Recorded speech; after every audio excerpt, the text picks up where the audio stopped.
Good evening, everybody. This is Matt at Low Cash Homestead, and what we're looking at is our new microgreen system. I got to thinking about the investment in additional equipment and materials and time to do it in a separate building that we brought it into my foyer here, which is a giant room, and this space is already conditioned, so I'm using a conditioned space. Okay, so let's start with first the construction of it. So in my foyer here, I have these exposed wood beams and wood ceiling.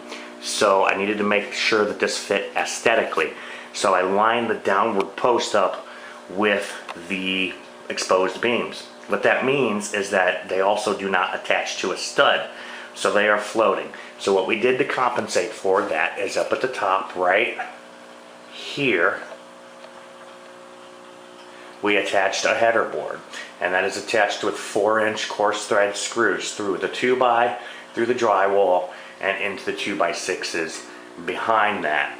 And then we attached our downward post to the header with these gussets. Now, then, in addition, there are 4 toggle bolts that use the compressive force of the drywall and the surface compression to keep this system in place. And there are 1, 2, 3 of those. This one being that it is a king stud, is attached all the way down. Okay, so let's go over the system itself a little bit. We're in my foyer, my kids' bikes and everything are in here. And okay, so up at the top is our graveyard that has my mother-in-law and father-in-law in it. Also a nice mirror that was given to me by Craig Whitehead 25 years ago. And that mirror has gone with me everywhere that I've gone. Okay, so that mirror sits in front of them. And then in a previous video you saw a little woodworking project, and what we were actually making, it was a surprise for my wife to make headstones for her mother and father.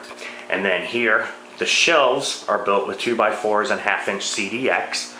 The shelf brackets are built out of 3/4 CDX. I had some of that laying around.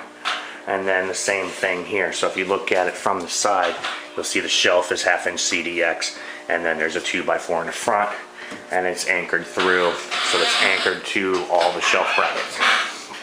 Okay, so I'm gonna turn this thing on. There are, essentially what I did is I took all the lighting from the old building and brought it over. Again, these are T5 20-watt LED 6500 Kelvin for all these lights. So give me a second, I'll turn the lighting on, and then you can see just how bright the system is.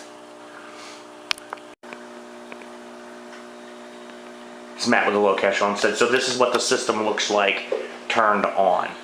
The lighting underneath, we actually put a coat of white paint, a couple coats of white paint. We used some Kills, and in that Kills we put some of this good stuff, Insulad. This creates a thermal reflective radiant barrier inside your paint. So we put this in the Kills, and then we put it in the white coat that went on top of the Kills, because with those lights being mounted inside, it needed to reflect as much light possible, and then we use that same mix to paint behind it. Some of these are materials that you see. So this is a couple $100 in microgreen seeds, and these are more of those blue 1020 flats that I've showed you. This system should produce approximately 16 pounds of fresh vegetable growth per week. This is Matt with the Low Cash Homestead. Thank you very much. Have a good night.